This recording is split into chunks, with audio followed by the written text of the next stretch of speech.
Licenciado, va a disculpar. ¿Me escucha, licenciado? Sí, sí, te ¿Me escucho, escucha? claro. Ah, ya. Ujú. Licenciado ha llamado lista y le comento que en ese momento se cortó mi internet. No sé si me puede colocar, por favor, como asistencia. Sí, Fabiola, no te preocupes, ya estás Gracias, apuntada. licenciado. No, pues de qué. Gracias. Sí, el tema de la asistencia, como les digo, generalmente yo ando revisando, ¿no? Yo en este instante tengo 17 anotados y son los 17 participantes, ¿no? De todos modos, si tienen dudas, claro que sí, no hay ningún problema, como lo acaba de hacer como lo acaba de hacer Fabiola, pues me dicen, ¿no? Acabo de entrar, por favor, o si yo ya estoy hablando y a veces no quieren interrumpir, entonces simplemente me escriben en el chat, ¿no? Y dicen, por si acaso acabo de entrar, ¿no? Obviamente, en los primeros 15 minutos, 20 minutos que ingresen, no hay ningún problema, ¿no? Pero el día de hoy es una excepción, por lo que hemos salido todos y hemos vuelto a ingresar. Pero en el caso de que, digamos, ingresen a las 9 de la noche, digamos, ¿no? Una hora después, muy difícilmente van a estar en la lista. Obviamente sí voy a leer, pero no, no, no van a haber ingresado, ¿no? La idea es que empiecen entre 8 y 8 y cuarto máximo, ingresen para que yo les tome en la lista, ¿no? A ver, déjenme ver. Mariela, también estás en la lista, no te preocupes. Bien, ahora sí, les comparto la presentación y para los que no lo han podido ver, digamos, ¿no? Vamos a pasar, pero así súper rápido, flash, ¿no? Para no aburrir a los que ya han venido más a clases anteriores. Estamos recién en nuestra unidad uno, ¿no? De introductoria. Introducción a la contabilidad para que vean más o menos las personas que recién están ingresando por primera vez al curso. Hemos visto el tema de comercio, ¿sí? ¿Qué es el comercio? ¿Quién es el comerciante? ¿Cuáles son los actos de comercio? Que son un montón. Los hemos analizado uno por uno, hemos visto ejemplos, ¿no? Para que ustedes entiendan, a veces uno cuando lee cree entender, pero después muy rápido se olvida, ¿no? Y a veces con ejemplos bastante sencillos uno creo que capta mucho mejor, ¿no? Son los actos de comercio, también hemos visto las obligaciones de los comerciantes, todo esto está en el código de comercio también. De todos modos, una vez que finalicemos todo este tema, yo les voy a dejar todas las diapositivas en la plataforma, ¿no? De eso no se preocupen, que ustedes van a contar con todo el material que se les da. Los casos prácticos, los ejemplos también los van a tener en la plataforma. Inclusive alguna vez lo que suelo hacer, esto ha sido idea de los propios alumnos, es que cuando yo tengo un enunciado y después tengo que resolverlo, el enunciado lo subo antes, ¿no? Entonces, si en el caso de nuestro curso se diera eso, pues entonces yo les voy a dejar el enunciado y ustedes simplemente van a ver. Incluso una clase antes ya les voy a pedir, ¿no? Porque no tengo una forma de comunicarme con ustedes. Entonces, simplemente una clase antes les diría, ¿no? Por si acaso estén atentos que hasta tal fecha yo voy a colocar el enunciado para que ustedes lo impriman, miren y sobre eso anoten ya la siguiente clase cuando yo resuelva un ejercicio, digamos, ¿no? Que como esta es una materia bastante inicial, ¿no? Si bien es bastante importante, pero es un inicio, entonces muy poco se les entrega de enunciados, ¿no? Pero cuando se pueda, como les digo, yo les voy a entregar antes. Volviendo a lo que es nuestro código de comercio, les decía, habíamos visto las obligaciones de los comerciantes y luego hemos pasado ya a la anterior clase a ver la empresa, cuando hemos visto el concepto de empresa, qué es una empresa, ¿no ve? Qué diferentes acepciones o concepciones se le puede dar a una empresa y hemos hablado de los elementos constitutivos de la empresa. Esto ya es una parte muy administrativa, ¿no? Donde hemos hablado de digamos, los elementos que ustedes en administración también seguramente los van a llevar, ¿no? Que son los elementos básicos de la administración. Estamos hablando de la planificación, de la organización, de la dirección y del control. Entonces, esto es prácticamente lo mismo, pero es obviamente un pantallazo, ¿no? En la materia de administración, ustedes van a llevar a profundidad, ¿no? Un tema va a ser seguramente la planificación, otro tema va a ser la organización y así. Yo le he pasado en 4 o 5 diapositivas rápidamente, ¿no? Donde teníamos la planificación, donde habría que ver la misión, la visión, el objetivo y la estrategia. Teníamos la organización, donde estábamos hablando de lo que era un organigrama, los niveles jerárquicos, las formas de elaborar un organigrama, ¿no? Que obviamente primero va a ser funcional de acuerdo a de las tareas que tiene que hacer cada empleado dentro de una organización, pero también los organigramas pueden estar divididos por producto, por cliente o por zona geográfica, ¿no? Hemos dado ejemplos de ciertas empresas que a veces necesitan tener este tipo de formas de realizar su organigrama, ¿no? Donde no va a ser un organigrama común y corriente que tal vez muchos de ustedes han visto en sus empresas, pero puede haber otras formas de acuerdo a los requerimientos, ¿no? Ya sea de los clientes o del mismo mercado en sí.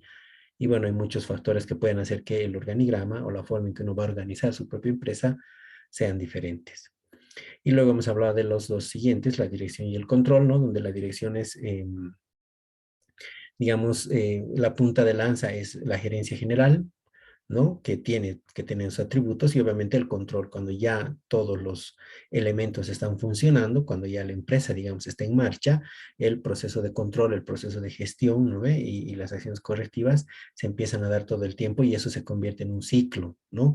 Donde las acciones correctivas empiezan una vez más desde la planificación, pasan por la organización y así, ¿no? Entonces se vuelve en algo cíclico, donde todo el tiempo la empresa se va reinventando, se va o va mejorando o va cambiando ciertos procesos, ¿no ve? Entonces, de acuerdo igual a los requerimientos del entorno. Uno cuando planifica lo hace de una manera muy sencilla, ¿no? Uno piensa que todo va a funcionar bien, pero cuando ya está en cancha, ¿no ve? Es como decimos nosotros, ¿no? Otra cosa con guitarra, ya cuando estamos haciendo las cosas es donde nos damos cuenta que habíamos cometido errores en la planificación, donde no todo había estado tan perfecto, ¿no?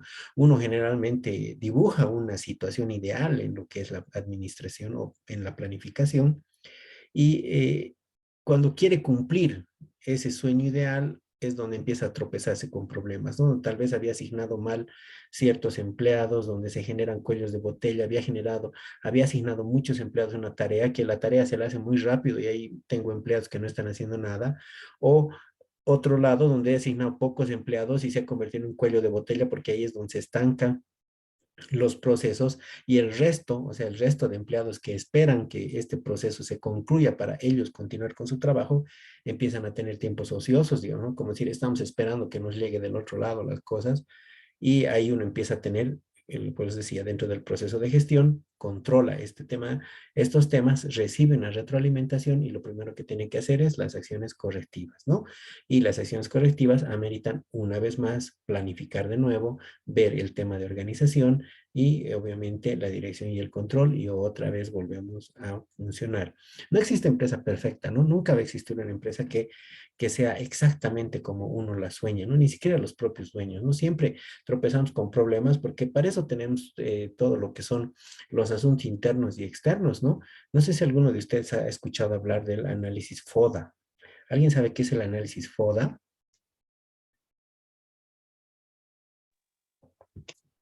Si no me equivoco, es para medir, doctor, las fortalezas, oportunidades, debilidades, amenazas y sector que utilizan las empresas después de sacar en una estadística, un estudio de mercado para ver si va a tener mm, éxito o se va a poder, digamos, cumplir las metas correspondientes. Excelente, claro que sí.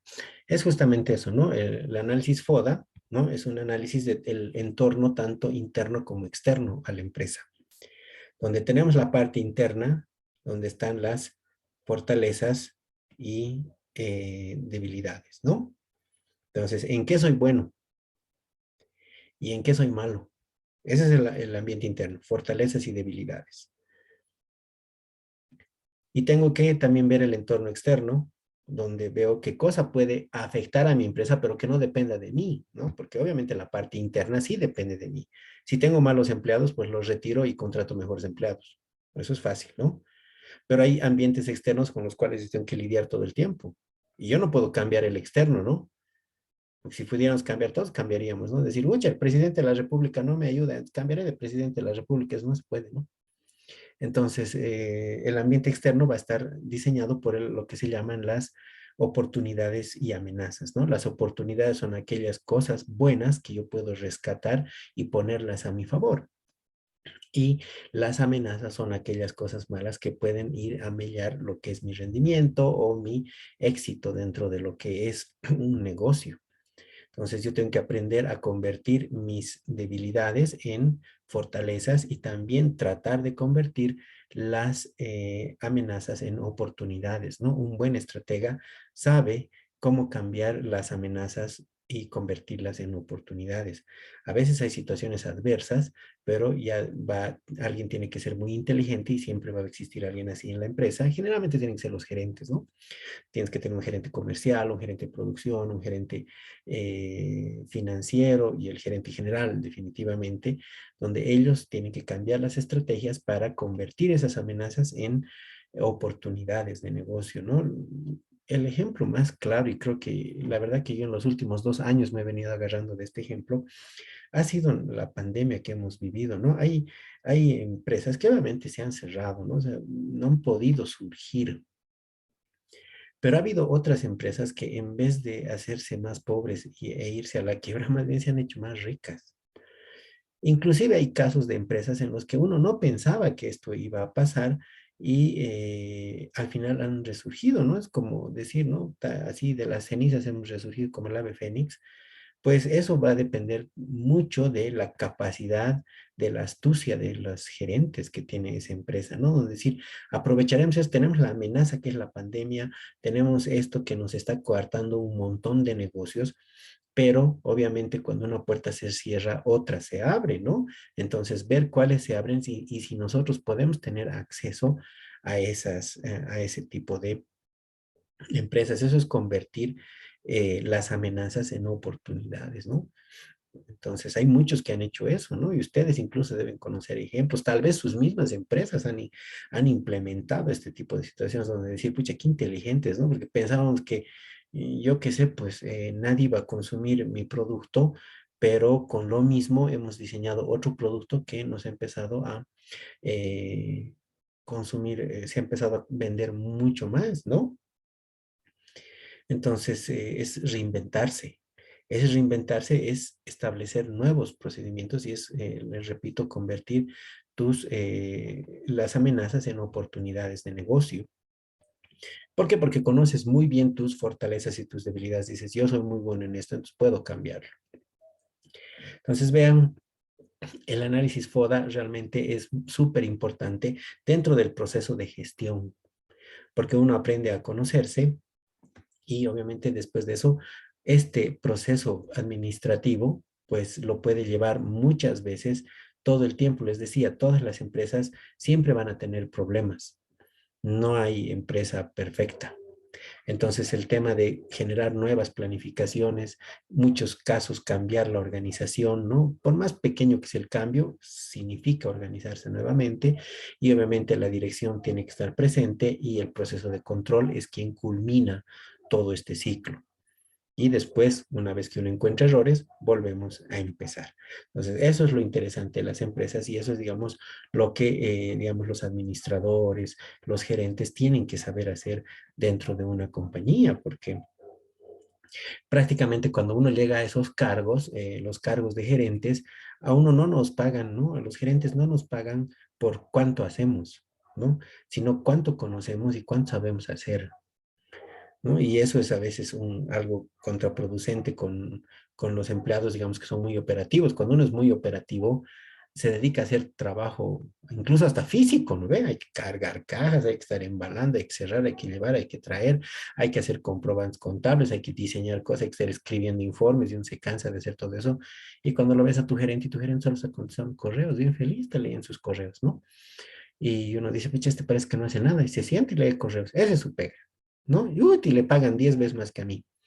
Y uno a veces lo ve mal, ¿no? Y no es la realidad, ¿no? O sea, el gerente está ahí porque realmente tiene mucha capacidad y obviamente sabe este tipo de situaciones, ¿no? Que a otros tal vez no se les pueda ocurrir esa capacidad de análisis, esa capacidad de conocimiento de mercado, ¿no? Sirve mucho en el momento de, eh, digamos, tomar cierto tipo de decisiones, ¿no? Yamil, te escucho. Sí, licenciado, justamente en parte de lo que está diciendo, pero creo que tal vez un poco de complementación es de que creo que parte también en gerencia es saber reconocer el valor agregado que pueden traer los empleados que están dentro del sector o dentro del mercado día a día. ya que tal vez en parte de lo que dice el libro del arte de la guerra es de que incluso escucha al soldado de menor rango porque posiblemente él tenga la solución del problema. Y creo que también es eso bueno aprender a hacer como gerentes, no solamente guiarse por las cosas grandes, sino también saber escuchar a los que están más abajo. Sí, totalmente de acuerdo. En realidad, obviamente no vamos a esperar que los gerentes nos resuelvan la vida, ¿no? El gerente conoce muy poco de la parte operativa. ¿Quiénes conocen la parte operativa? Los de abajo, ¿no? Los que están en el día a día, como dice Yamil, ¿no? Se están haciendo, o sea, se están empapando con el trabajo y obviamente son, en realidad, desde mi punto de vista, el elemento más valioso. Yo he trabajado en una empresa de venta, o sea, importaban productos y los revendían en tiendas, ¿no? Con muchas tiendas a nivel nacional. Y yo, en mi cargo, ¿no? En el área financiera, pues me he dedicado mucho tiempo a escuchar a ese tipo de gente para tomar muchas decisiones. Es más, hemos llegado a un momento en que yo, por ejemplo, ponía los precios, yo era el encargado de ponerle precios a todos los productos que llegaban, no solamente los precios, digamos, en tiendas, sino los precios de promoción, los precios de liquidación, ¿no ve? Cuando teníamos que liquidar, porque yo manejaba los costos. Entonces, yo me ayudaba con una de esas personas. O sea, yo iba a una tienda o hacía venir a un encargado de una tienda, digamos, que es el que sabe qué producto se vende, cómo se vende, qué le gusta al cliente, qué no le gusta, cada cuánto compra, qué cosa es lo que más rota, lo que no rota. Y esa persona se sentaba a mi lado con su catálogo de productos. Yo le decía, este producto obviamente no le decía el costo por temas de información confidencial, pero digamos yo le decía, con mi fórmula esto debería costar 500 bolivianos. Y él me decía, no, en 500 no lo vas a vender, porque hay un producto bien parecido, incluso hasta es más bonito, obviamente el material es menos interesante, pero el producto es tan bonito que más bien sale más y es más barato. Entonces, este que no se lo ve tan bonito, pues no lo vas a poder vender en el precio que dice. Entonces, teníamos un equilibrio gracias a esta persona que me decía, ¿no? Pues les decía, obviamente el gerente es el que va a poner la estrategia, pero tiene que conocer. No es que ya nace sabiendo ni va a conocer este tema en los libros, ¿no? Tiene que conocer, empaparse, lo que yo siempre digo, ¿no? El gerente también tiene que saber ponerse el overall un momento e ir hasta lo más bajo, ¿no? Y eso muchas veces es interesante cuando en algunas empresas los gerentes surgen desde abajo, ¿no? Yo he trabajado en una empresa de telecomunicaciones donde ha sido, digamos, una de mis primeras armas después de que había egresado, cuando ya estaba saliendo profesional, y he empezado, pero así, haciendo cheques, digamos, ¿no? Y trabajaba de 2 de la tarde hasta la 1 de la mañana del día siguiente y otra vez y en las mañanas yo trabajaba en otro lado y en las tardes me iba a trabajar ahí y bueno, pues desde abajo, ¿no? Y ahí he llegado también a ser gerente y gracias a esta empresa incluso me he ido a trabajar al exterior, cosa que me ha abierto mucho más mi mundo porque en el exterior he ido a trabajar, o sea, siendo gerente aquí en Bolivia, me he ido a trabajar de pinche en la misma empresa, pero en su casa matriz, ¿no? En Europa. Entonces, he vuelto con otro tipo de conocimiento y decía, bueno, realmente hay que escuchar a la gente porque ellos son los que saben. Y cuando tú empiezas desde abajo, pues conoces mucho más a la empresa, ¿no? Se le hace más difícil a un gerente cuando directo lo ponen de gerente. Y lo primero que tiene que hacer es escuchar a los de abajo. Así que Yamil, toda la razón, ¿no? No es simplemente tomar decisiones como loco creyendo que uno ya sabe, ¿no? Y es por eso que ahí los gerentes, cuando son directamente posicionados, digamos, como gerentes, muchas veces no saben cumplir la función de líderes, ¿no? Acá en este tema de función de organizador, en lo que es la gerencia general, se conocen a los líderes. Hay 3 tipos de líderes, por si acaso. Hay el líder autocrático, ¿no? Y el líder democrático, ¿no? Y hay el líder liberal. Son 3 clases de líderes donde realmente hay que saber cuál de esos líderes vas a ser, no cuál eres por naturaleza, ¿no? Porque si es un loco déspota que entro y grito a todos mis empleados, obviamente mis empleados no me van a querer, ¿no? Pero tengo que saber en qué momentos en la organización necesito tener mano firme, ¿no? Antes de que todo también pues si voy a ser un liberal de esos, ¿no? Y a irme al otro extremo donde los voy a dejar a mis subordinados, ¿no ve? O a mis empleados, los que están bajo mi cargo, hacer lo que les dé la gana, pues puede ser que se vuelvan una chacota y peor, ¿no? Yo acabe perdiendo porque nadie va a hacer nada. También sabemos que el ser humano al tiro se relaja, ¿no? Cuando no le exiges.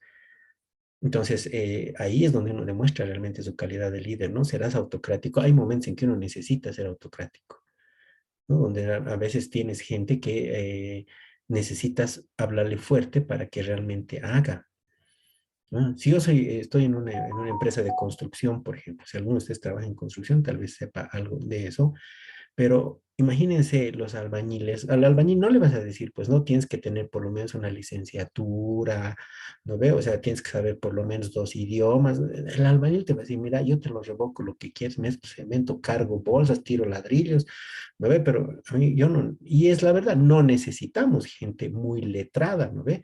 Pero sí tiene que haber gente que conozca. Y si ustedes vieran a un contratista cómo trabaja, en algunos casos, a los nuevitos, por ejemplo, a los que están empezando, a veces les tratan a gritos porque ellos tal vez así empiezan a entender y a la fuerza empiezan a captar, hasta que llega un momento en que entran al tren, ya se ubican, ya hacen bien, ya no arruinan las cosas, ya no las rompen, digamos, y pues el líder al tiro cambia también, dice, no, a este ya sabe, ya no le voy a gritar, digamos, ¿no?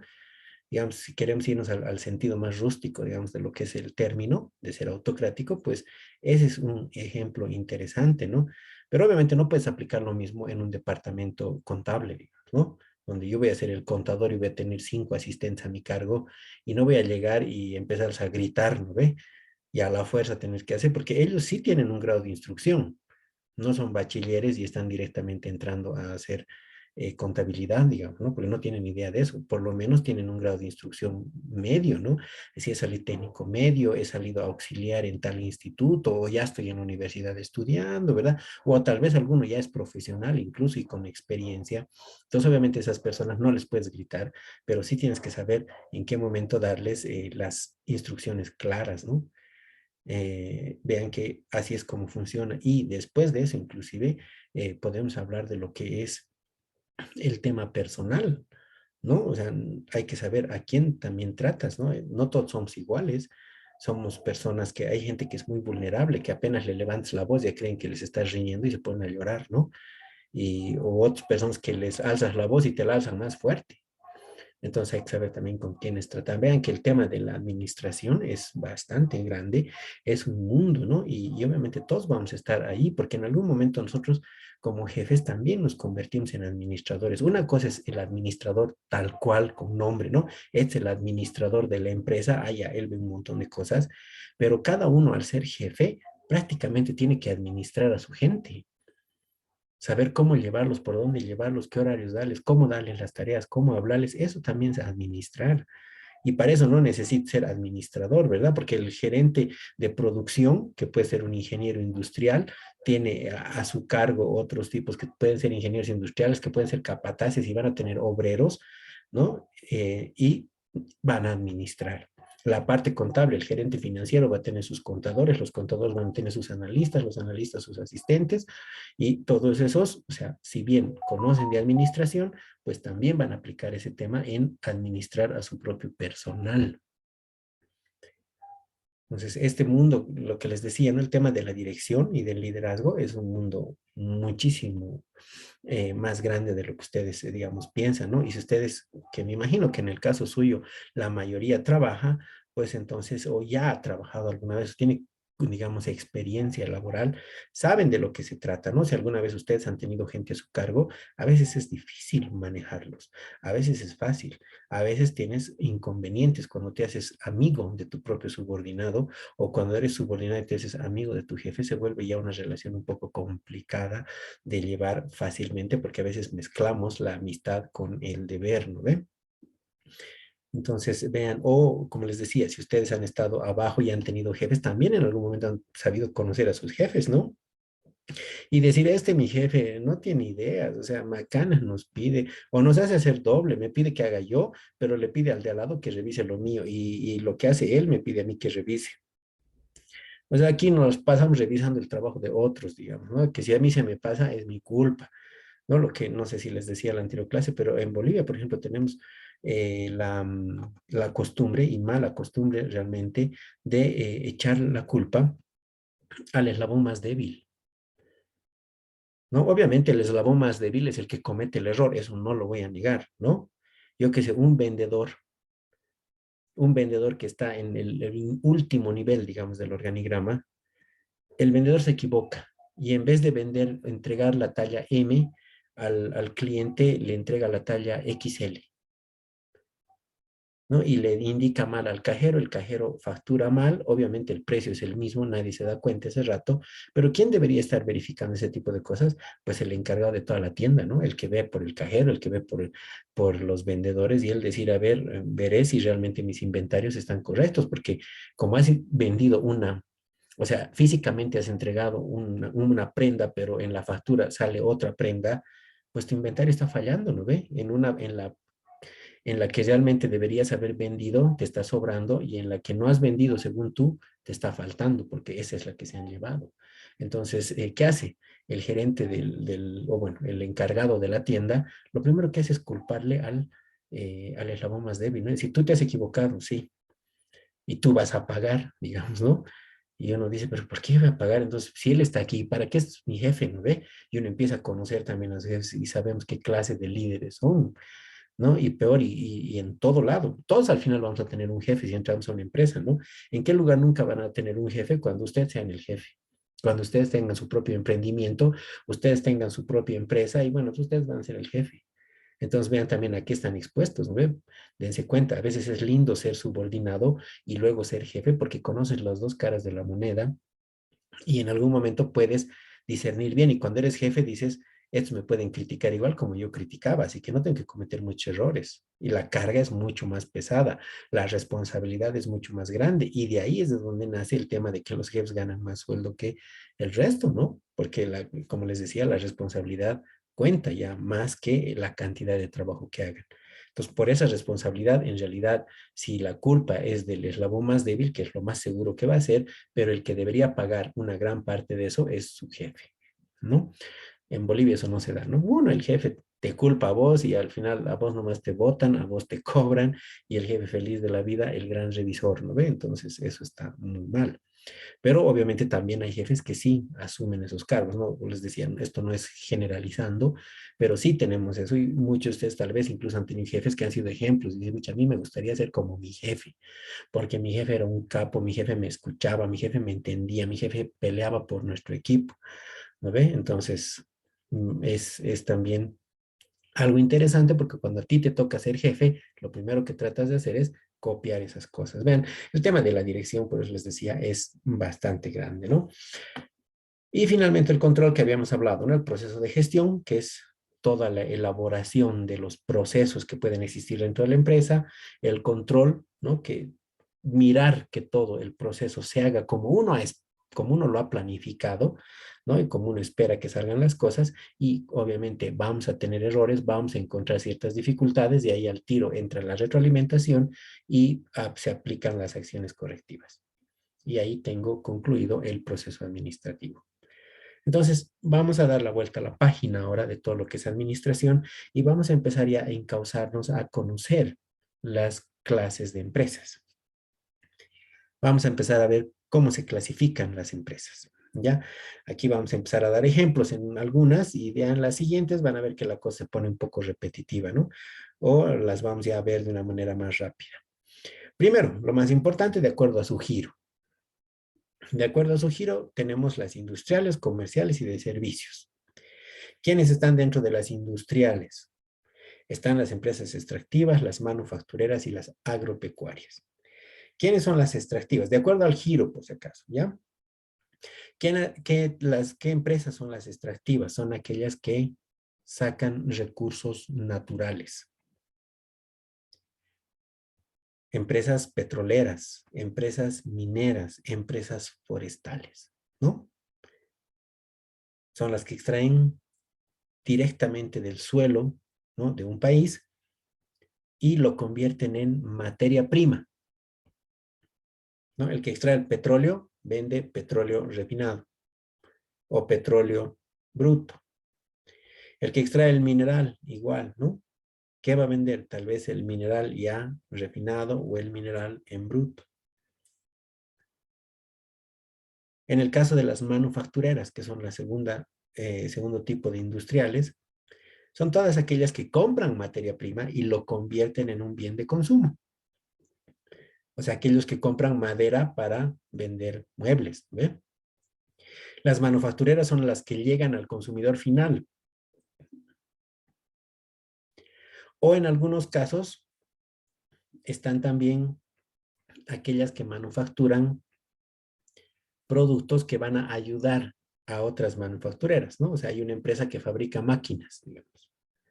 Ah, ya, entonces eso es una empresa que fabrica para manufactureras, pero siempre van a requerir de una materia prima y la van a convertir en un producto determinado.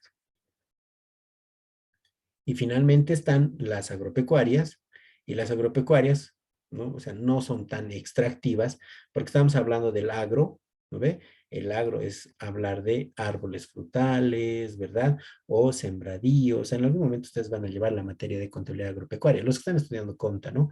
Los de administración obviamente van a ir hacia otro rumbo, pero los que vayan a estudiar contabilidad van a ver el tema de contabilidad agropecuaria. No, no, tengo dos cosas aquí, el agro y el pecuario, ¿no? El agro es todo lo que son, les decía, ¿no? Árboles frutales, por ejemplo, naranjas, mandarinas, esas cosas que es un árbol que durante varios años te da frutos y ese fruto es el que se consume. O vamos a tener sembradíos, ¿no ve? El arroz, por ejemplo. El arroz que durante 6 meses se siembra, después se cosecha y después la tierra tiene que descansar otros 6 meses y después se vuelve a sembrar y así, ¿no? La caña, la soya, ese tipo de cosas que se siembra y se cosecha. En el caso del pecuario es la parte de ganado, ¿no ve? La ganadería, ganado bovino, ovino, porcino, ¿no ve? Todo aquello que nos va a generar después digamos, otro tipo de productos, ¿no? En el caso de la carne o derivados, ¿no? En el caso del, por ejemplo, del ovino, ¿no? Que es lo más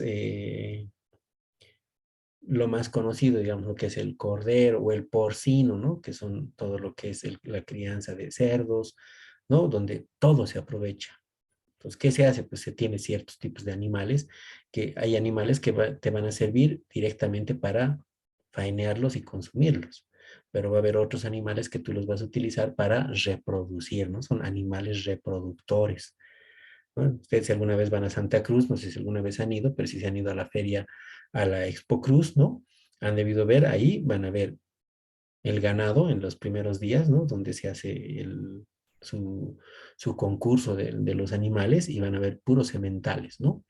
Y ahí te dicen cuánto es, o sea, cuánto aguanta este semental, ¿no? Y cuánto, qué tipo de animal puede ser. Y ese tipo de animales son los que más cuestan, ¿no? Porque el resto, como les decía, es para el faeneo y para el consumo. En cambio, un semental es mucho más grande. Todo eso se lleva en agropecuaria, ¿no? Porque hasta eso se tiene que costear. ¿Cuánto te cuesta una vaca? ¿Cuánto te cuesta un cerdo al final? ¿No? Entonces, y de ahí es de donde salen los costos. Entonces, eso van a aprender en contabilidad. Entonces, esas son las industriales, nuestro primer caso dentro de lo que es la clasificación de acuerdo al giro. Después tengo las empresas comerciales. Las empresas comerciales son muchísimas, ¿no? Estas ya no manufacturan, ya no convierten nada, no fabrican.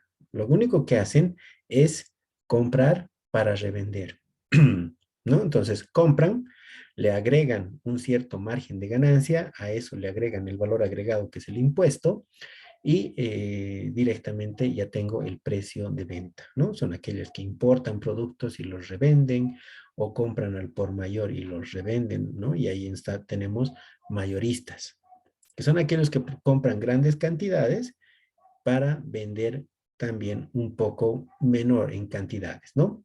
Tenemos al menudeo, son aquellas que compran pequeñas cantidades para vender pequeñas cantidades también.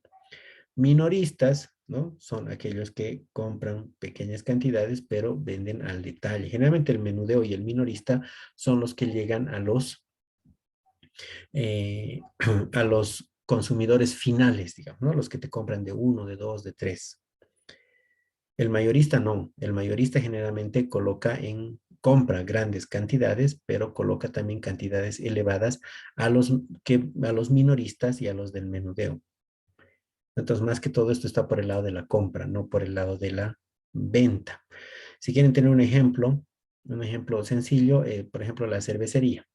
La cervecería es la empresa manufacturera, ¿no? O sea, es la que fabrica, digamos así, la cerveza, es la industria. Ustedes si van a la CBN, ¿no ve? Ahí en la Montes y le dicen, me da 2 chelas, no te va a vender, pues, ¿no? te voy a mandar a cierta parte un ratito, te voy a mandar a la tienda del frente. ¿Y qué sucede? Te va a decir, no, aquí nosotros vendemos a los distribuidores nomás, y en los distribuidores llevamos de 100, de 200 cajas, de 300 cajas, ¿no? ¿Y qué hacen los mayoristas? Esos que llevan de 300 cajas, 1000 cajas, tienen 2, 3 camiones que están entrando todas las noches, ¿no? Y se llevan cajas y cajas de cerveza. Ellos, ¿dónde venden? No, tampoco puedes ir al del camión y decirle, véndeme 2 chelitas porque no te va a vender. ¿Qué hacen los camiones? Van a las tiendas, ¿no ve? Y en las tiendas venden, tienen sus propios preventistas donde van vendiendo en las tiendas, van dejando a las tiendas. Entonces las tiendas podemos hablar que son las minoristas, ¿no? El menudeo es aquel que te compra del mismo productor para vender también de a poquito. En cambio, el minorista es el que le compra al mayorista por lo general y de ahí pues vende al detalle directamente al consumidor final, ¿no? Y es por eso que uno va y compra sus chelas en la tienda, ¿no? O a lo mucho en una distribuidora, pero si la distribuidora tiene su propia tienda, ¿no? Entonces, esa es, digamos, la diferencia entre un mayorista, minorista y el menudeo. Y finalmente, el comisionista. El comisionista es diferente a los tres anteriores porque el comisionista no compra. El comisionista recibe en consignación y de acuerdo a lo que venda, va a ganar una participación de la venta, que en este caso se llama la comisión. ¿Qué hace el comisionista? Yo qué sé, digamos, vamos a vender productos Yambal, ¿no? Ya somos de los antiguos, ya no, ¿no? Ya en Yambal ya estamos años, ya no necesitamos dinero para comprar. ¿Qué hacemos? Nosotros nos dicen, ya nos dan al crédito, ¿no? Y me dicen, bueno, te vamos a dar $1000 en productos. Perfecto, me llevo $1000 en productos, voy, vendo todo lo que puedo y a los 2, 3 días regreso y les digo, bueno, te devuelvo, ¿no? 100 en productos. Quiere decir que he vendido 900. Entonces, de estos 900, yo ya he recibido los 900 porque yo los he ido a vender, ¿no ve? Yo soy el comisionista. Entonces voy y el productor me va a decir, ok, estos 900 con tu descuento, si te facturo, te tengo que facturar 700. Entonces te facturo 700, tú has vendido el producto en 900, tu ganancia son 200.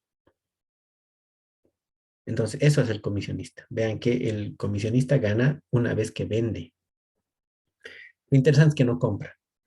O sea, no necesita capital inicial para comprar, ¿no? ¿Por qué? Porque le pueden dar, como decir, al fiado, ¿no? Y lo que en términos técnicos se llama mercadería en consignación. Entonces, uno es el consignatario y como consignatario agarra el producto, lo vende y de lo que venda va a conseguir su comisión. Eso es comisionistas dentro de lo que es empresas comerciales. Estamos hablando de vender productos tangibles, productos que ustedes conocen, pueden ver, pueden tocar.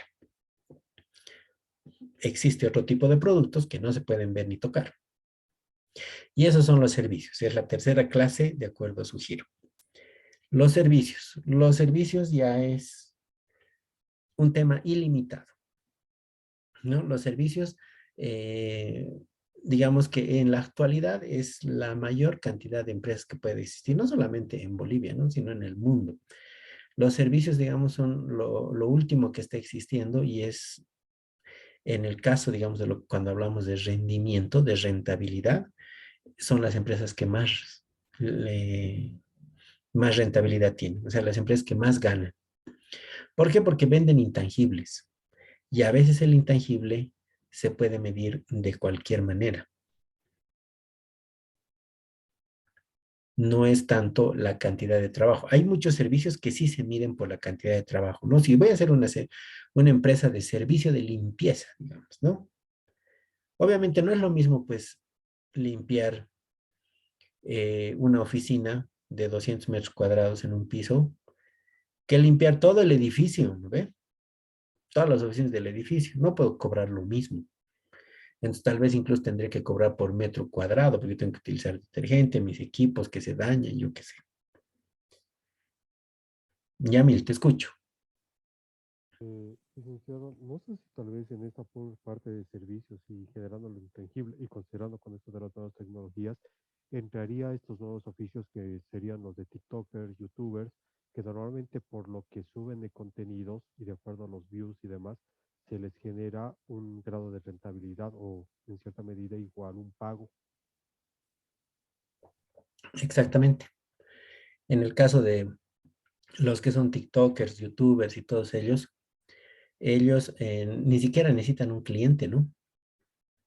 Ellos directamente ofrecen el contenido, te venden contenido y no les interesa a quién. Es por eso que su competencia es enorme, porque el que mejor contenido ofrezca es el que va a ganar. Es tan grande el mundo de esta gente que lo que se paga es mínimo, pero aún así hay gente que obviamente gana muchísimo dinero, ¿no? Si a ustedes en este instante se les empezara a ocurrir colocar en YouTube sus videos, haciendo cualquier macana jugando con su perro, ¿sí? Va a depender de cuántos likes tienen, cuántas veces se les reproducen, ¿verdad? Y el pago es mínimo, uno si pensara y dice, ¿y cuánto cuesta? Ah, por cada reproducción que hagan, si la reproducción se hace en Bolivia y tú eres boliviano, entonces te pagamos 0.00001 centavo, pues imagínense como 4 o 5 ceros más allá, ¿no? Y por reproducción completa. Ahora, si es que la reproducción empiezan a hacerla en Estados Unidos, en Europa, o sea, mientras más lejos de tu país esté, pues te pagamos más caro porque quiere decir que estás llegando a más lugares. Entonces, ya no va a ser 0, ya será pues 0.001, ¿no? Ya con dos ceritos más. Entonces, ¿qué quiere decir eso? Que en el primer caso, si los bolivianos miran tu video, pues va a tener que mirar 1 millón de bolivianos para que te ganes un centavo. O sea, 1 millón de veces va a tener que reproducirse tu video y te ganas un centavo. Si obviamente si se reproduce 10 millones de veces, pues ahí vas a tener 10 centavos y así sucesivamente. Pero si esto se empieza a reproducir en Estados Unidos, pues por 1000 reproducciones vos ya tienes un centavo. Y entonces quiere decir que por 1 millón, pues ya tienes 10 bolivianos. Y esto se multiplica y aparte de eso, los like. Por like también te pagan, por suscriptor también te pagan, ¿no? Entonces, es un montón de cosas y es por eso que ustedes cuando miran un video te dicen, ¿no? Y por favor te suscribes y activa la campanita y esto y esto y esto. La cosa es que se haga viral, ¿no? Entonces, sí también es un servicio. Pues les decía, el servicio en la actualidad ya no tiene límites. Cualquier cosa puede convertirse en un servicio y el costo puede variar en lo que sea, ¿no? Por ejemplo, yo les doy un ejemplo, mi profesión, o sea, yo soy, ¿no? Soy auditor financiero o contador público. Yo, por ejemplo, estoy colegiado y tengo firma de balance, ¿no? O sea, firmo balances. Pero imagínense, ¿cuánto es firmar? ¿Cuánto me cuesta mi firma? Mi firma es la misma. No es que para empresas multinacionales cambio mi firma o me cuesta más firmar para multinacionales o por balances que son de 10 millones de dólares yo firmo diferente o me cuesta más. Nada, mi firma es única y es la misma y me cuesta lo mismo y puedo hacerlo con el mismo bolígrafo. Pero obviamente si viene mi papá y quiere que se lo firme su balance, se lo firmaré gratis, ¿no? Si viene mi mejor amigo, tal vez le cobre 50, 100 pesos. Si viene un cliente, pues le cobraré 200. Y si viene una empresa, le cobraré $5,000. Entonces, miren, el servicio es exactamente el mismo. El precio lo pongo yo. Por eso es tan rentable, porque el costo es casi cero. Entonces, servicios, como les digo, es simplemente nace de una idea. ¿Una idea de qué? De satisfacer una necesidad. Y el ser humano es el animal más capo para crearse necesidades. Nosotros somos los número uno en la escala de gente o ¿no? De seres que creamos necesidades. Ustedes crean necesidades todo el tiempo.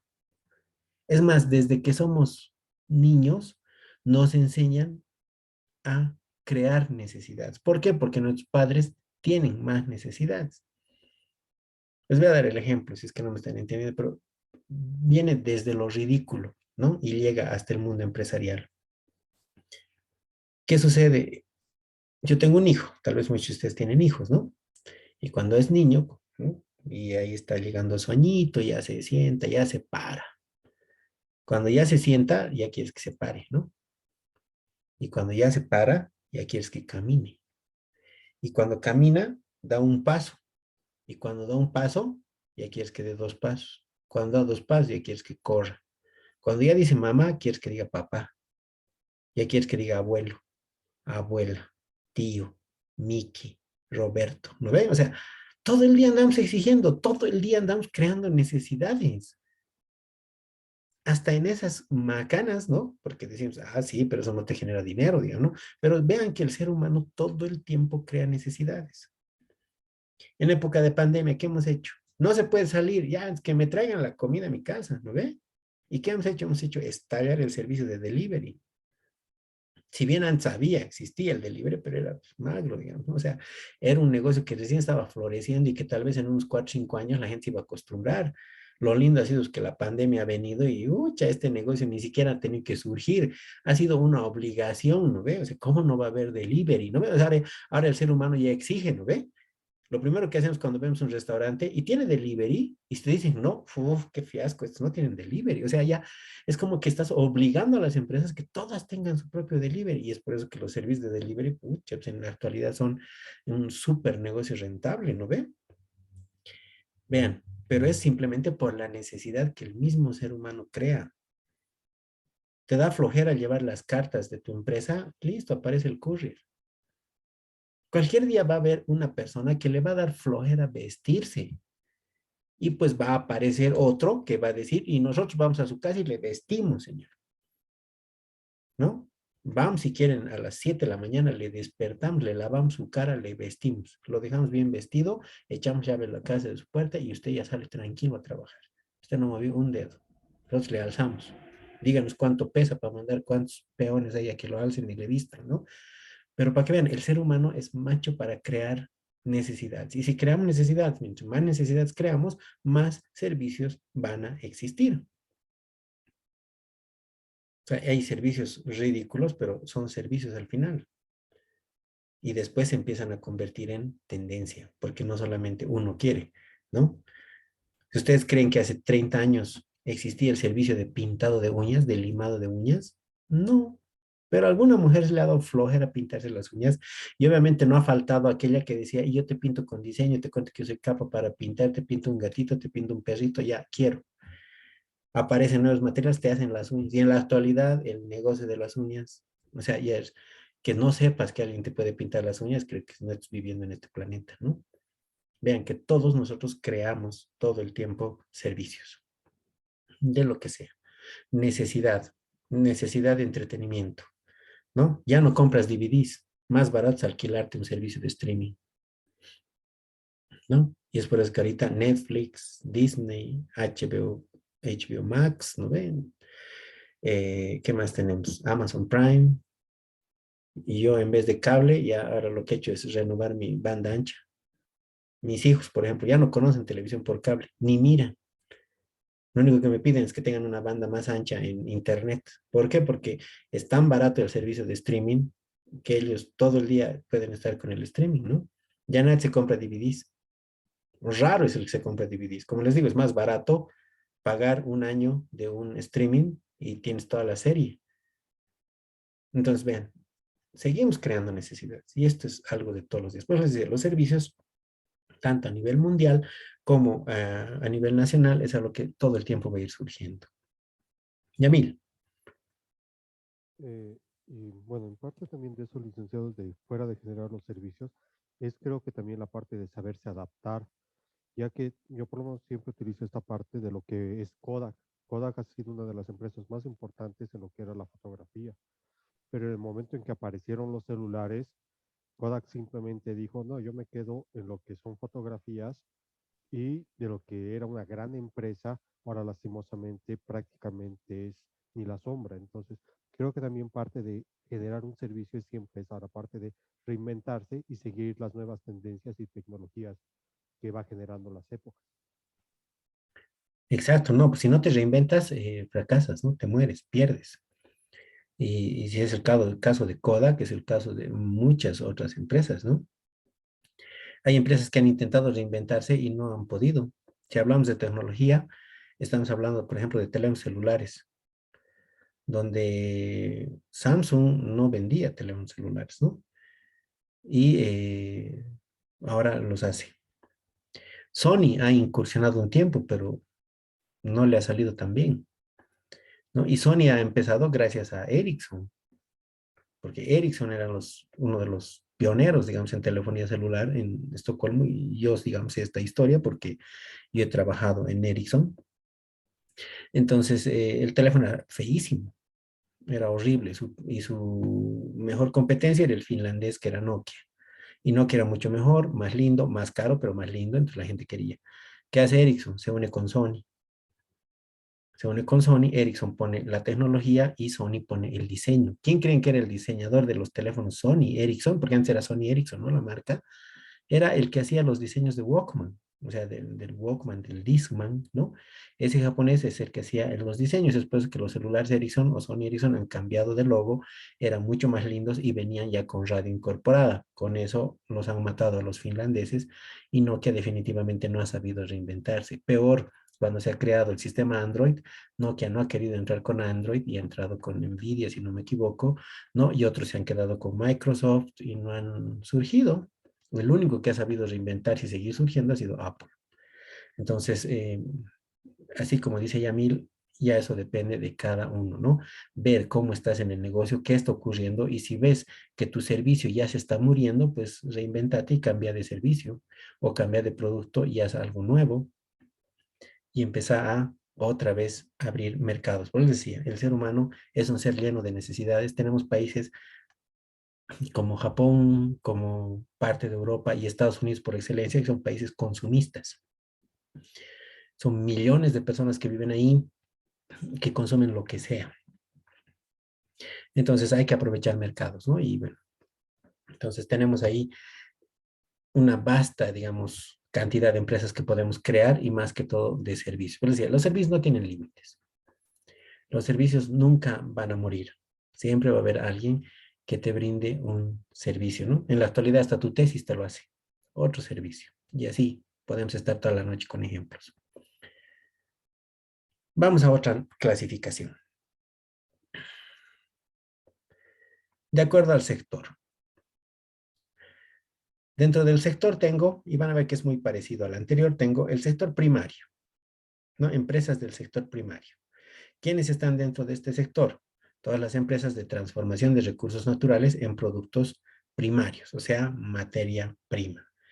Entonces, cuando hablamos de materia prima y si, digamos, encadenamos un poquito a lo que era anterior, por su giro podríamos hablar de la parte industrial, pero de las extractivas, ¿verdad? Entonces, podríamos decir las empresas extractivas, ¿no? Una empresa minera será una empresa industrial del sector primario. ¿Por qué? Porque extrae algo para convertirlo en materia prima. No crea productos de consumo, solamente crea materia prima. Entonces, estas son las del sector primario. Las del sector secundario ya sería un número muchísimo más grande, donde está la transformación de la materia prima en productos de consumo o bienes de equipamiento. Y aquí, ¿quiénes entrarían? Todas aquellas manufactureras, entrarían las comerciales, ¿verdad? Mayoristas, minoristas, etcétera. Todas esas serían del sector secundario. Y finalmente, todas las del sector terciario, que es servicios, ¿no? La parte de servicios que teníamos de acuerdo al giro, son las empresas del sector terciario. ¿No? Y esas, como les decía, ya pueden ser millones. En este caso, digamos, no necesitamos dar más ejemplos, ya hemos dado muchos en la anterior clasificación. Otra clasificación, tengo según el origen del capital. Según el origen del capital, o sea, ¿quién coloca la inversión dentro de esta empresa? Vamos a hablar de las empresas públicas. Dice, empresas donde el capital pertenece al Estado y en las que se pretende satisfacer las necesidades sociales. Las empresas públicas son sin fines de lucro, ¿no? Entonces van a ser las que van a siempre satisfacer necesidades sociales.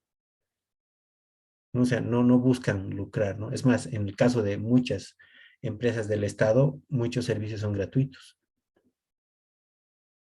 Entonces, este tipo de empresas, el capital es estatal, ¿no? O sea, el Estado es quien abre la empresa y el Estado es el que la administra y el Estado es el que pone los fondos y obviamente esta empresa a lo mucho tiene que subsistir si es que va a cobrar algo, digamos, a un consumidor final, a lo mucho tiene que cobrar lo mínimo que requeriría para recuperar sus costos, nada más. No puede generar plusvalía, no puede generar ningún tipo de ingreso adicional.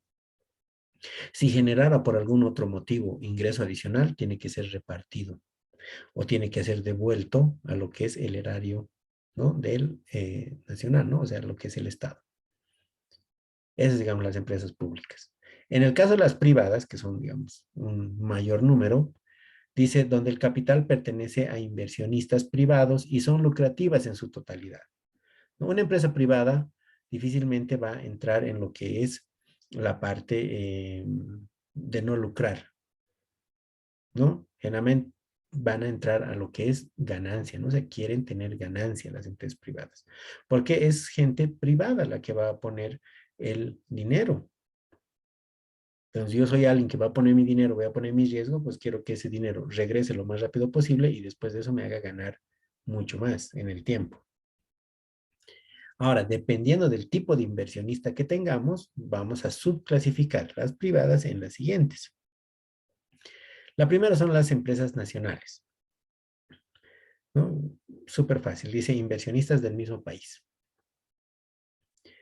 Pues cualquier empresa, ¿no? Tenemos un montón de empresas en Bolivia que son capitales nacionales. Gente boliviana que ha puesto su confianza en el Estado, ¿no? En Bolivia, y obviamente invierte y todo lo que genere, los ingresos y todo eso, para Bolivia, ¿no? Aquí se queda todo. Otras empresas son las extranjeras, ¿no? O de capital extranjero, donde los inversionistas son nacionales y extranjeros. O sea, es gente que tiene una parte nacional y tiene una parte extranjera. La parte nacional, sí, es gente que pone dinero acá, pero también se ayuda de empresas del exterior.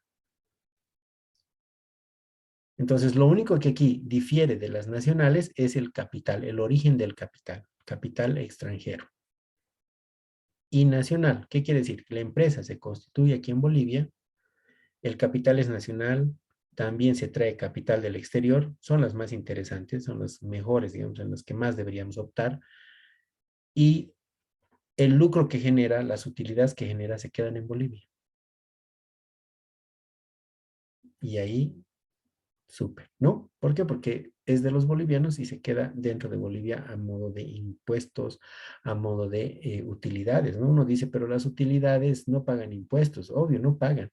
Pero lo interesante de pagar utilidades, ¿no? Dentro del territorio nacional es que los que reciben la utilidad, ¿qué van a hacer? Van a consumir dentro de nuestro propio territorio. O sea, van a seguir haciendo circular ese dinero que han ganado de los mismos bolivianos y van a consumirlo en otros negocios bolivianos también. O sea, eso es lo interesante, ¿no? No hay fuga de capital y la economía se fortalece porque gira dentro del mismo círculo.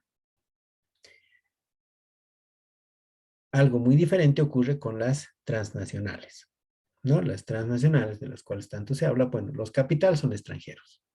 O sea, son empresas extranjeras que vienen y colocan sus marcas en Bolivia. ¿Qué es el problema de esto?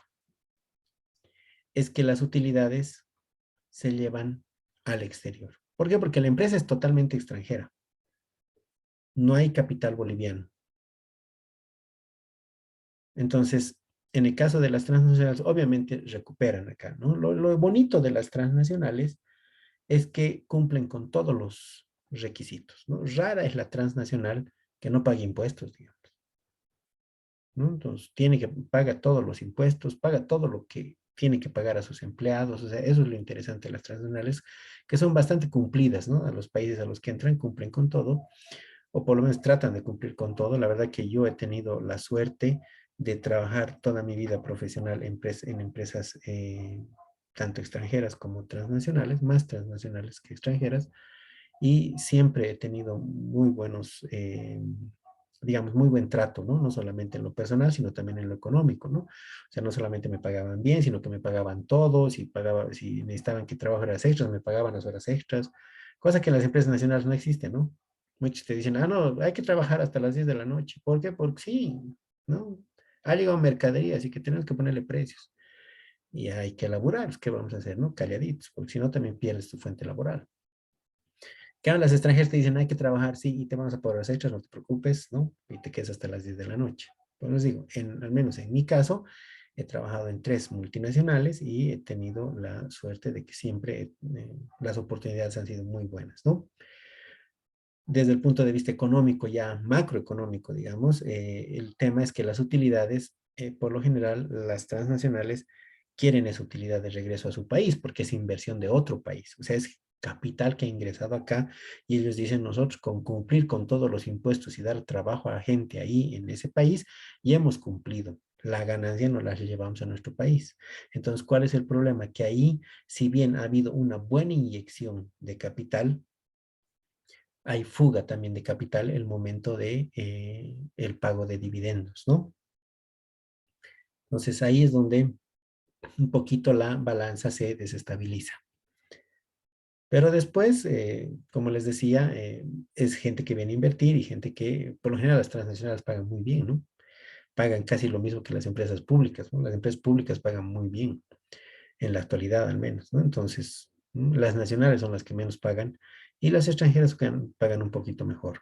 Entonces, vean los pros y los contras, ¿no? Pero, digamos, si hablamos de lo que es el origen de capital como tal, pues tengo nacionales, extranjeras y transnacionales.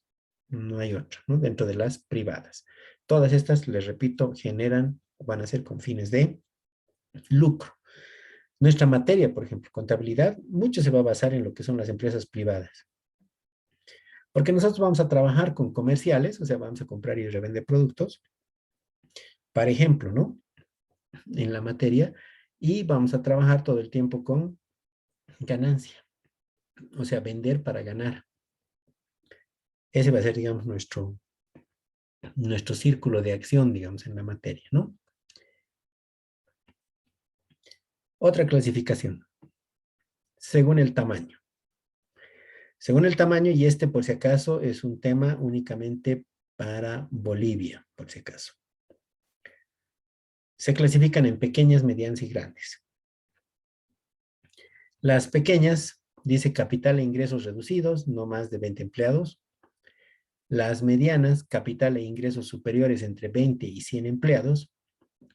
Y las grandes, dice, grandes capitales con muchos asociados, ingresos voluminosos con empleados superiores a 100. Incluso esto ya hasta debería estar cambiando, ¿no? Porque tenemos empresas bastante grandes aquí en Bolivia. Pero bueno, lo que pasa es que también en Bolivia tenemos mucha microempresa, ¿no? O sea, ni siquiera son pymes, ¿no? Porque las pymes son pequeñas y medianas. Pero nosotros en Bolivia tenemos las microempresas, ¿no? Negocios familiares, donde, no sé, pues el papá saca el NIT, pero ¿quién son los empleados? La mamá y los 2 hijos. O sea, la familia trabaja. Ni siquiera es empresa, ¿no? Porque el papá no puede ser el gerente general y a los otros 3 ponerlos como sus empleados, ¿no? Porque es tu familia. No puedes tener una planilla de sueldos donde todos tengan el mismo apellido, por ejemplo. Entonces, no, como que no cuadra la cosa. Por eso existen las microempresas, ¿no? Son negocios muy familiares. No estamos hablando de 4 o 5 personas, ¿no? Nos dice acá pequeñas, digamos, ¿no? Con no más de 20 empleados. Y ustedes se pueden imaginar, empresitas, sí, entonces tal empresa, somos 15 en la empresa donde trabajo, entonces somos una empresa pequeña. Medianas, dice, entre 20 y 100, ya. Yo les decía que esto es para Bolivia porque en otros países la cosa es muy diferente, ¿no? Las empresas son mucho más grandes. Generalmente una empresa pequeña, yo que sé, en Europa o en Estados Unidos, es, según su catálogo, ¿no? De empresas, son las empresas que tienen hasta 120 empleados. O sea, hasta 120 son pequeñas. O sea, imagínense, si agarráramos esa condicionante aquí en Bolivia diríamos que todas las empresas son pequeñas.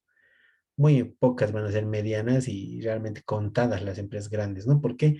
Porque después entre 120 y si no me equivoco 3,000 empleados, estamos hablando de las medianas, y las grandes son las superiores a 3,000 empleados.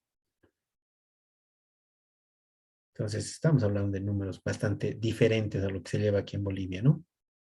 Entonces, para que ustedes lo tomen muy en cuenta porque eso es relativo de cada país. Generalmente eso aplica en países que tienen, o sea, están más desarrollados o países que tienen mucha población, ¿no? En Bolivia pensamos 12 millones de bolivianos, entonces tampoco da para tener empresas gigantes, ¿no? Yamil, te escucho. Licenciado, tal vez en esto tengo una pequeña consulta. ¿Cómo se tendría que tomar a una cooperativa en todo caso, ya que normalmente las cooperativas no se consideran empleados, sino más que nada un grupo de socios que están trabajando, digamos, para un fin común? Tal vez no sé si eso me podría aclarar. Ok. Las cooperativas sí son empresas, pero no son empresas que tengan fines de lucro, ¿no? Inclusive las cooperativas por lo general están dedicadas a satisfacer una necesidad social. Entonces, por ese lado, las cooperativas, como tú dices, ¿no? No tienen empleados. Es más, ni siquiera están dentro del Código de Comercio.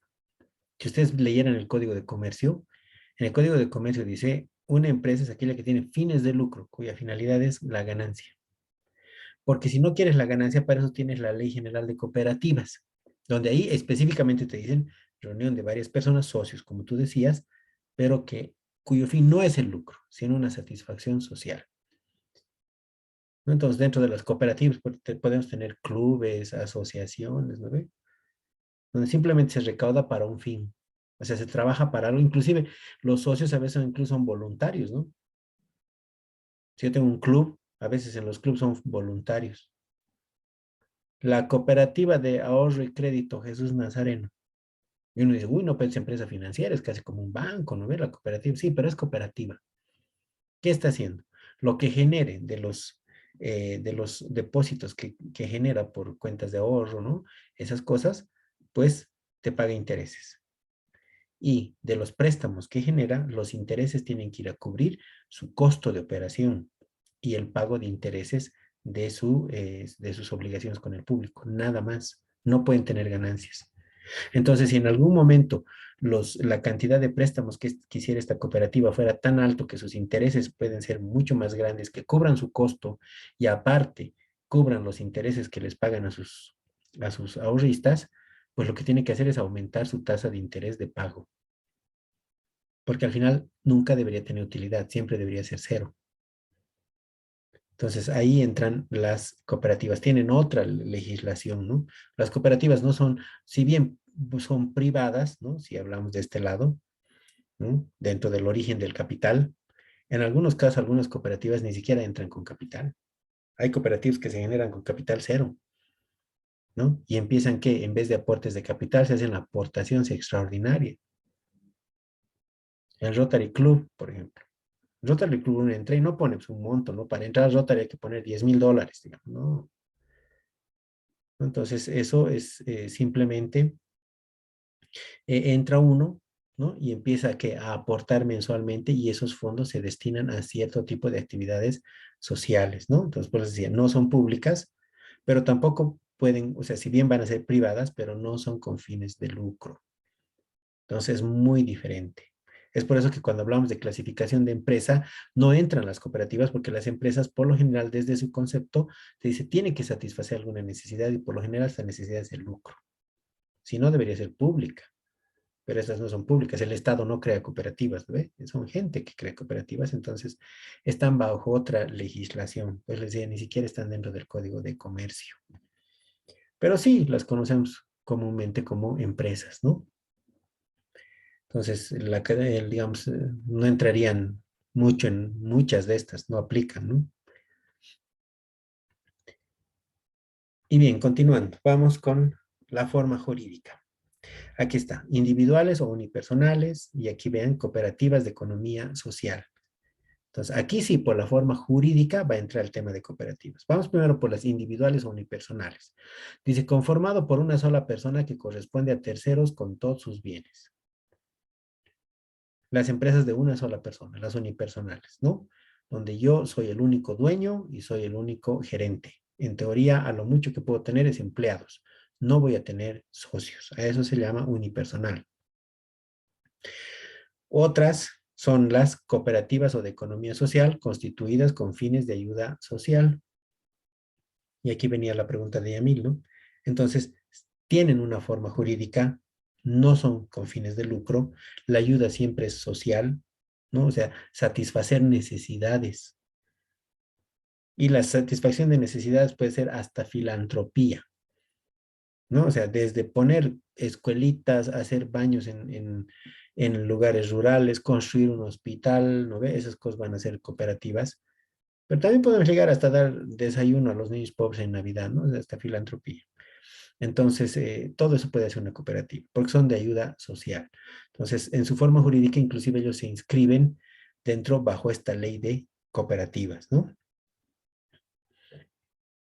Después tenemos las sociedades, conformadas por dos o más personas de acuerdo a sus responsabilidades y tienen otra clasificación. En este caso, por ejemplo, cuando hablamos de sociedades, va a diferir de las cooperativas. Las cooperativas también son una asociación de personas.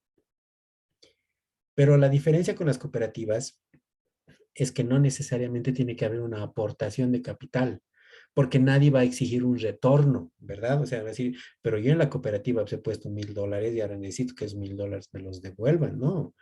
Inclusive es cosas son a fondo perdido, ¿no? Pon los $1,000 y tú sabes que esos $1,000 se van a utilizar en otra cosa de ayuda social. Entonces uno no espera, porque cuando uno espera la devolución de su aporte, estamos hablando de lucro. Es la única forma en la cual te pueden devolver tu aporte. Entonces ahí entran sí las sociedades, porque en el caso de las sociedades se van a asociar ciertas personas, por un lado, para necesitar, por el tema del fin de lucro, o sea, de ganancia, pero también por otro lado, la responsabilidad. Ustedes no sé si llevan en este año o van a llevar en el próximo una materia que se llama contabilidad de sociedades, donde van a llevar los distintos tipos de sociedades que existen, ¿no? Sociedades colectivas, comunitarias, sociedades de responsabilidad limitada y sociedades anónimas. Entonces, esas son sociedades, todas tienen fines de lucro, todas están dentro del Código de Comercio y la responsabilidad es algo súper importante, porque va a haber sociedades en donde la responsabilidad es ilimitada, o sea, te pueden quitar hasta tu casa, tu auto, tus bienes, todo. Pero hay otros tipos de sociedades donde la responsabilidad es limitada, donde lo máximo que te pueden quitar es lo que has aportado. Y ahí mueren. Ya no pueden, si tú tienes 10 casas, amén, te quedas con 10 casas porque a lo mucho que pueden llegar es al capital que has aportado dentro de la empresa. Entonces vean que la responsabilidad es un peso. En el caso de las cooperativas, no existe ese tema de responsabilidad porque la cooperativa simplemente va a recaudar para ofrecer o la ayuda o el servicio social, ¿no? No es que se va a endeudar, no es que va a generar préstamos y esas cosas para poder, digamos, invertir en algo más grande, no, porque no necesita el fin de lucro, ¿no? Si va a tener actividad de inversión es simplemente para cumplir la ayuda social y nada más. Pues ahí tengo la gran diferencia entre lo que es cooperativa y sociedades. Y finalmente las temporales, ¿no? Dice colaboración de dos o más empresas de un proyecto concreto. Esto ya es, digamos, un nivel más allá. Cuando ya las sociedades existen, las empresas existen, pues dos empresas se pueden juntar y hacer una empresa temporal. Eso el Código de Comercio lo cataloga como sociedades accidentales o de cuentas en participación, donde dos empresas se unen, hacen algo, ganan y después cada quien continúa con su propio negocio. Yo quiero hacer un espectáculo público, quiero traer a un artista. Entonces, ¿qué voy a hacer? Yo voy a tomar contacto con una productora y esa productora me va a decir cuánto me cuesta el artista y yo lo voy a entrar como patrocinador. Yo voy a vender las entradas, yo voy a ganar de esas entradas y de ahí le voy a pagar al patrocinador y al artista y a la empresa productora. La empresa productora directamente gana por el servicio. Nos estamos uniendo por un tiempito, pero después el artista se va, la productora continuará haciendo para otros artistas y yo continúo haciendo mi trabajo normal como el que hacía antes, que no es siempre andar haciendo espectáculos públicos. Es por eso que existen patrocinadores, ¿no ve? Auspician ciertas marcas, cosas que uno, o sea, no es cosa de todos los días, ¿no? Yo quiero hacer, por ejemplo, inclusive en la actualidad, hasta en el Gran Poder, ¿no ve? En el Gran Poder se pelean las empresas que venden cerveza por ser el patrocinador. Es por eso que alguna vez van a ver que el Gran Poder patrocinó por Cordillera y no veías una cerveza paceña. O viceversa, paceña patrocina el Gran Poder, no ves a alguien vendiendo Cordillera ni otras marcas, ¿no? ¿Por qué? Porque ellos agarran la exclusividad. Quiere decir, nosotros vamos a poner dinero, les vamos a poner esto, vamos a hacer todos los trámites, pero con la condición de que nosotros somos los únicos que vendemos. Acaba el gran poder y la cervecería sigue vendiendo su cerveza como siempre hacía y el resto ganó su dinero y cada quien para su casa. Esas son las temporales o, como se llama, de acuerdo al Código de Comercio, sociedades accidentales, ¿no? De eso también existe bastante. Es una forma interesante de lucrar en el corto plazo. Clasificación según su finalidad. Y con esto ya vamos a ir concluyendo. Tengo sin ánimo de lucro y con ánimo de lucro, que creo que ya lo hemos visto todo el tiempo, ¿no? Sin ánimo de lucro, dice, el fin es tener un impacto social positivo, ingresos destinados a la supervivencia económica, colaboradores, asalariados y voluntarios, no busca la rentabilidad, ejemplo, cooperativas, ¿no? ONGs, clubes, si bien pueden ser privadas, pero como ven acá, dice, solo se necesita la supervivencia económica. O sea, ¿cuánto necesito para sobrevivir y prestar este servicio? ¿Qué hacemos, por ejemplo? Vamos a hacer una empresa, una cooperativa, donde vamos a operar a perros y gatos, ¿no? Vamos a esterilizar perros y gatos. Entonces, ¿qué hacemos? Conseguimos voluntarios, cirujanos, ¿no ve? Veterinarios, cirujanos, que vengan y nos hagan las operaciones tal vez una vez por semana, o si consigo 5 cirujanos, bueno, voy a tener el cirujano del lunes, el del martes, y ese cirujano gratis viene y todos los lunes hace el servicio. ¿Qué voy a cobrar a la gente? El costo de los insumos, donde yo, que voy a ser el administrador, voy a tener un sueldo. Voy a pagar un alquiler del local donde estamos. El mobiliario tiene que ser pagado de alguna manera. Y los insumos, la anestesia, ¿no ve? El uso de algunos instrumentos, ¿no ve? Y todo lo demás que puedan ser fungibles, o sea, que se van a gastar en ese mismo instante. Vendas, gasas, yo qué sé. Entonces, eso es lo único que voy a cobrar. Y voy a decir, bueno, más o menos el costo sería así. Donde en una veterinaria privada te dicen, no, pues operamos a su gatito, a su perrito por 200 bolivianos, 250, y voy a cobrar 50 pesos. ¿Por qué? Porque el médico no me cobra nada y con esos 50 por perrito yo cubro ¿qué? Mi sueldo, mis muebles y los insumos propios, ¿no? Es más, inclusive yo puedo decir, ni siquiera solo, hasta yo puedo ser voluntario, ¿no? O yo puedo conseguir los muebles regalados y solamente cubro mi sueldo y los insumos, ¿ve? Entonces, eso es simplemente no lucrar, ¿no? Tratar de tener solamente lo mínimo para sobrevivir, lo que se llama acá supervivencia económica. Cuando hablamos de clubes, estamos hablando de clubes de beneficencia, por si acaso. No estamos hablando del Club Bolívar, del Tigre, del Always, ¿no? Porque esos son clubes directamente relacionados con el lucro, ¿no? O sea, ustedes no crean que el Bolívar no gana un montón de plata cada vez que llena el estadio y es local. Lo mismo pasa con el Tigre, lo mismo pasa con el Always o con cualquier equipo nacional. Esos clubes son con fines de lucro, ¿no? Cuando hablamos de club, estamos hablando, como les decía, el Rotary Club, el Club de Leones, ¿no ven? Un club de un barrio que hace kermeses para ayudar a, yo qué sé, pues, al zapatero del barrio, ¿no ve? Para ayudar a una viejita que vende retamas en el barrio. Bueno, para eso es nuestro clubcito, ¿no ve? Entonces, ese es otro tipo de clubes. O finalmente con ánimo de lucro, dice acá son la mayoría, buscan el desarrollo sustentable, la satisfacción de los socios y de sus empleados. Y esto aquí es interesante y con esto concluyo. Hemos hablado todo el tiempo de la satisfacción de los socios, pero también hablamos de la satisfacción de los empleados y esto inclusive está normado por ley.